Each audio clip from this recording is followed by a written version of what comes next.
باندې وشي. یعنی د لوی اختر په اوله ورځ چې قرباني وشي دا ډیره بهتره ده.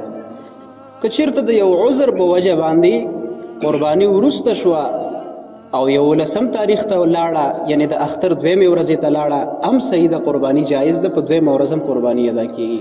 که چېرته درېیمې ورځې ته لاړه هم قرباني ادا کیږي. او یا که یو څوک داسې دي چې هغه 2 قربانۍ لري، 2 څاروي ذبح کوي، نو کولی شي چې یو په لومړۍ ورځ او بله ذبح په دویمه ورځ باندې وکړي.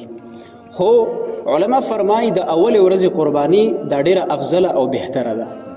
پاتې شوه دا چې که چېرته په دغه 3 واړو ورځو کې یو انسان د شپې قرباني وکړي، دا قرباني جایز ده او که نه، او قرباني صحیح کیږي که نه. علما فرمایي چې لکه څنګه چې د ذوالحجې د 10 11 او 12 په ورځو کې قرباني جایز ده او کیږي، دغسې په شپو کې هم په 11 د ذوالحجه هم قرباني جایز ده، او په 12 د ذوالحجه په 11 د ذوالحجه او په 12 د ذوالحجې په دې شپو باندې قرباني جایز ده. خو که چېرته 14 شپې ته لاړه، یعنی د اختر 4مې شپې ته لاړه، بیا قرباني جایز نه ده. ځکه د اختر تر 3مې ورځې د مازدیګر د لمر پرېوتو نه مخکې باید سړی قرباني ادا کړي. که چېرته لمر پرېوته او دا د هغې نه وروسته قرباني کوي، نو دا قرباني ونه شوه.